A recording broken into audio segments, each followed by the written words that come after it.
Hello, welcome to Skye's Daydreams. In today's video, I'll be repainting a Barbie Extra Mini doll. Several years ago, I bought like 3 of the same doll on clearance after seeing that their bodies were fully articulated, even though they're so small. This is actually not the original face and hair of the doll, because I repainted her back when I bought her. She was going to be a mini Princess Peach, but then I realized just how difficult it is to sew a complicated outfit on such a tiny scale, and I gave up on her. I also fully prepped a second doll to be a Princess Daisy, which I also never continued for the same reasons. For a long time I had these dolls in my stock box and wondered what I was going to do with them until I watched Papa Natalier's Tiny Amanita doll video and was inspired to make this failed Princess Peach into a flower fairy. Since the doll already has yellow hair glued on, I decided to base her off of a yellow flower. After giving it some thought, I said to myself, I have never seen a dandelion fairy before, so that's what I decided to go with. Dandelions are such underappreciated flowers, with them getting a reputation for being weeds, but they're actually a very healthy plant that's fully edible from petal to root, and they look so happy and friendly with their bright yellow colors. It's also fun to wish on them when they go into seed and turn into poofs. Keeping the good nature and happy colors of the plant, I sketched out a character concept. She'll have a simple dandelion flower dress, short poofy hair to reference when the flowers go into seed, and I included the shape of the plant's leaves into her wing design. When I think of dandelions having personalities, I picture friendly, happy, playful, and a little mischievous due to them spreading and taking over so quickly. So that is the personality I gave this character. With that plan in mind, let's get on to customizing.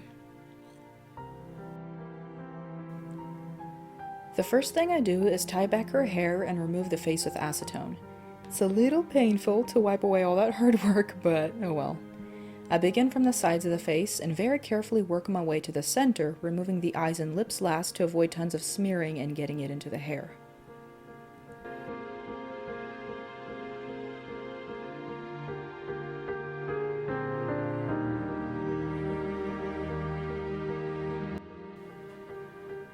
Once the face has been wiped clean, I go over it with a wet paper towel and let it air dry.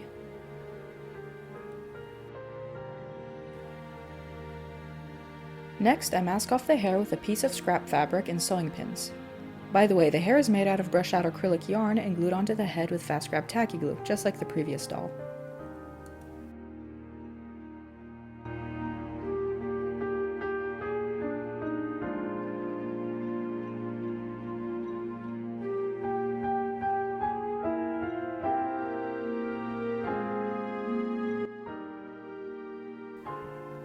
With the hair all masked off, we can prime the face with Mr. Super Clear sealant and start the face up.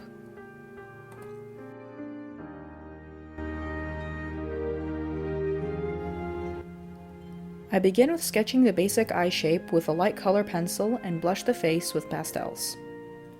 I apologize for the weird lighting. The clouds couldn't decide whether they wanted to cover the sun or not.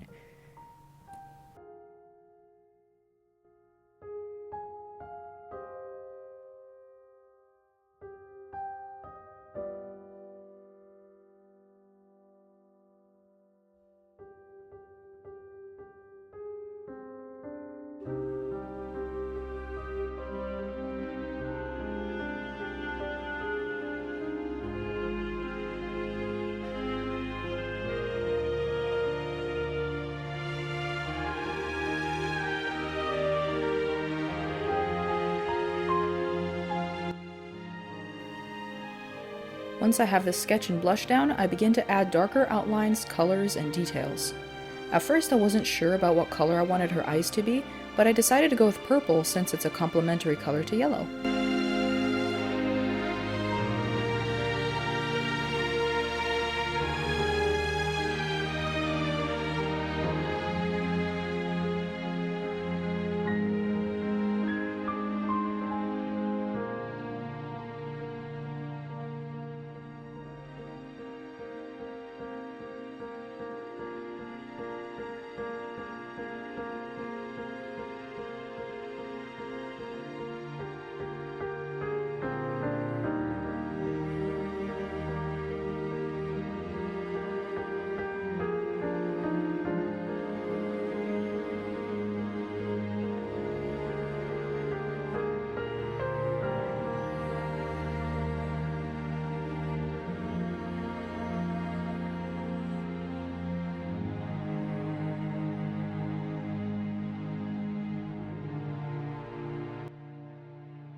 Totally went out of frame here, but I'm drawing the eyelashes with a dark brown pencil and shading the whites of the eyes with gray.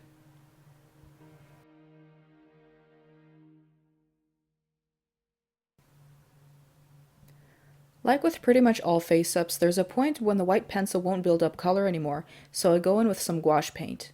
I also add the highlights in the areas of the face with a white pencil.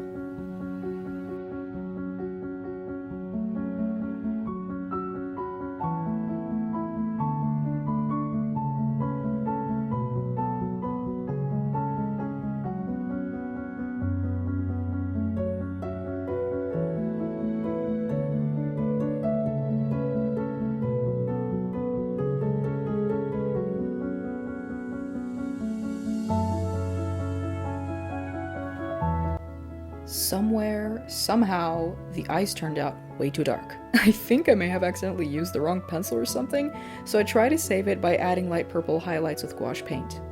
A fine example of how dark colors can easily take over a face real quick, and which is why you should use them last. I didn't really like how the pencils shaded the eyes, so I used pastels instead. I also added final blushes here and there and the big white eye highlights from the concept sketch to finish up the face. Once the last layer of sealant has been applied, we can free her from her super strong saran wrap cocoon and release her hair.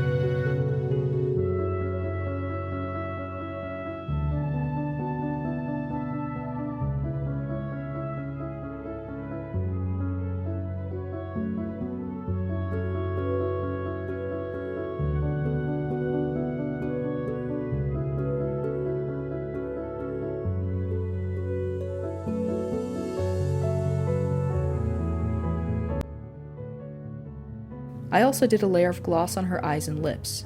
The gloss helps to bring out the colors in her eyes a little more, but I'm still not completely satisfied with how dark her eyes came out, but it's fine.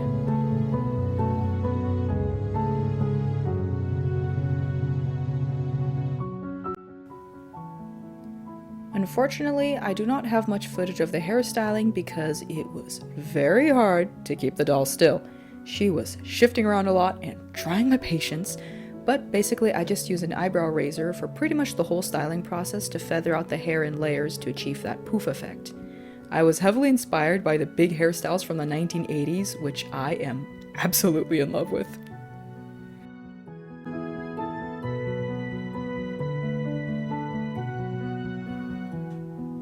Here's how the hair turned out.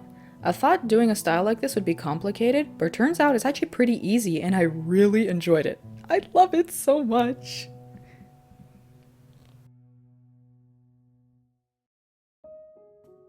For the bodice, I made the teeny tiniest pattern out of masking tape that I have ever made and sewed it by hand with cotton fabric because my sewing machine would literally eat something this small. Sometimes when a project is this tiny, it's pretty much impossible to hem it because it would add a lot of bulk and look very cheap. So I just sealed the raw hems with Mod Podge to avoid unraveling. I sealed the raw seams on the inside too.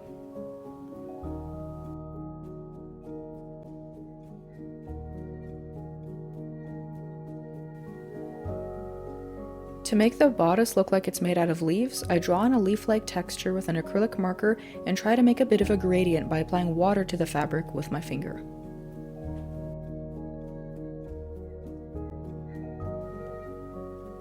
For the dandelion skirt, I will be using these fake leaves that used to belong to some kind of flowers once upon a time, and because I could not find any fake dandelions, I will have to get creative and make one myself out of cardstock paper that I painted yellow.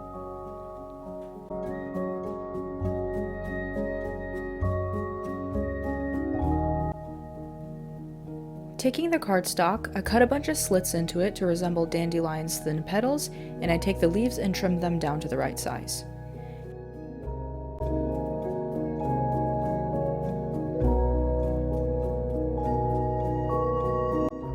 It's here that I realize that all the petals and leaves will have to be glued onto the bodice, which means I will not be able to remove the dress. So I just decided to sew the doll permanently into it. Even though I sealed the raw edges, handling the clothes too much stretches the fabric and can make it unravel over time, so it's best to touch it as little as possible. I don't ever intend to change her clothes anyway, so it's not like it's absolutely necessary that I make them removable.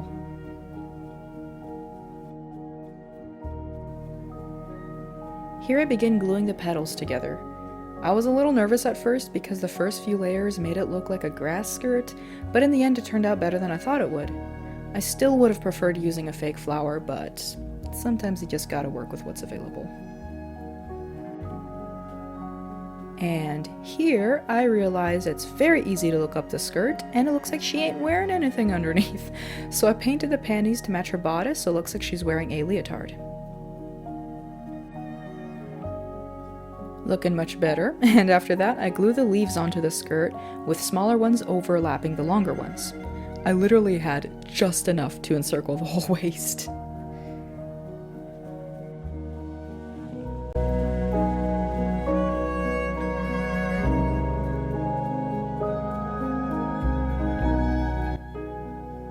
And with that, the dress is done! Not bad for something made out of paper, but sometimes I still think it looks like a grass skirt.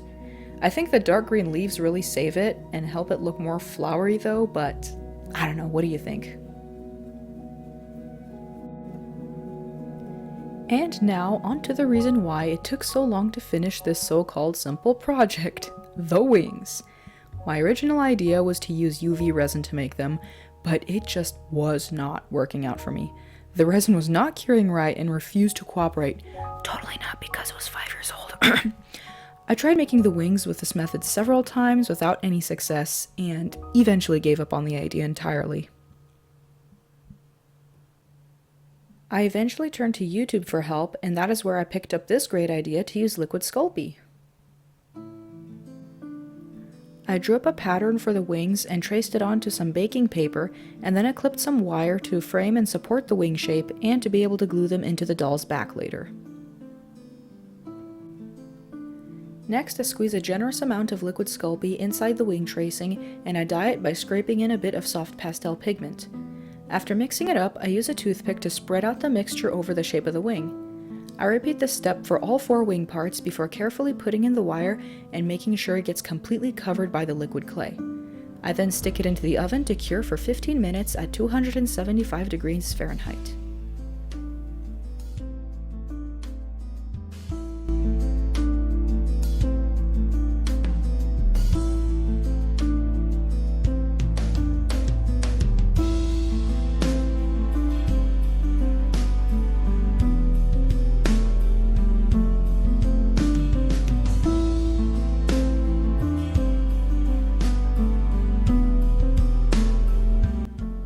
Once that has cured, I apply one more layer of liquid Sculpey to fill in any shapes that I may have missed and to add some extra thickness.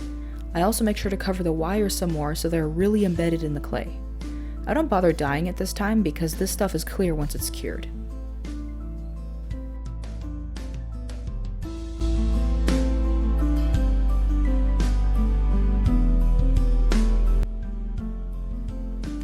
Once the clay has cured, I trim off any imperfections with scissors and I clip off the excess wire from the forewings.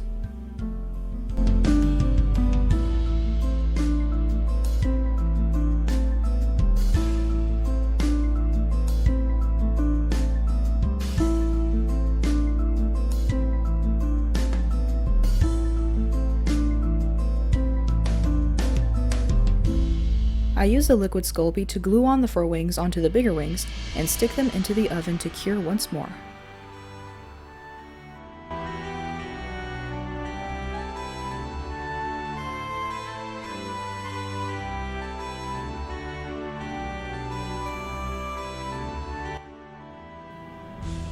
Now that the wings have been assembled, we can paint on the veins. I use a purple acrylic marker to match the doll's eyes.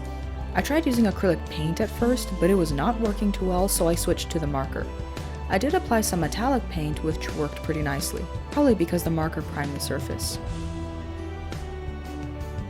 The vein pattern is obviously not realistic, but I'm going more for looks here. To finish up the wings, I apply a layer of Liquitex High Gloss Varnish for some shine, and for some pixie dust magic, I apply a bit of glittery nail polish top coat.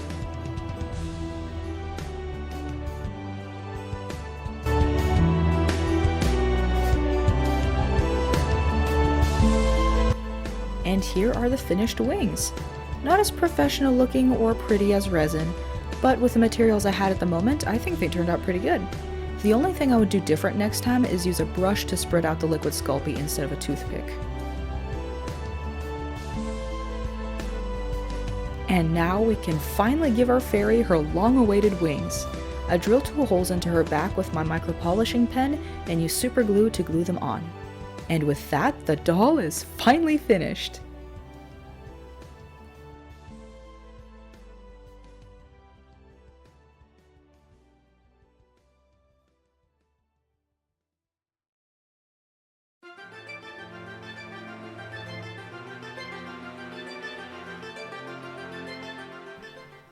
Meet Tara, the Dandelion Fairy.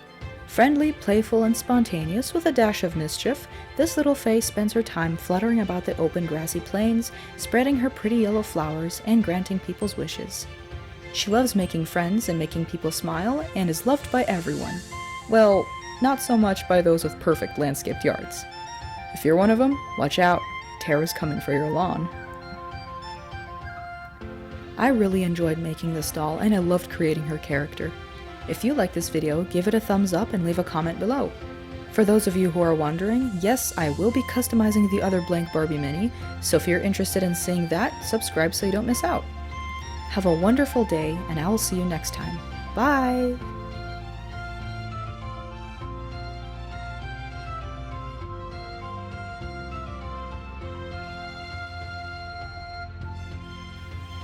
Next, I mask off the hair with a scrap of piece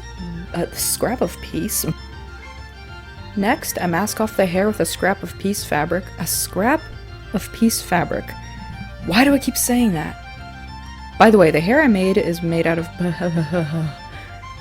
a fine example of how dark colors can toke over. To make the bodice look like it's more made out of leaves, to look like it's more that does not sound right.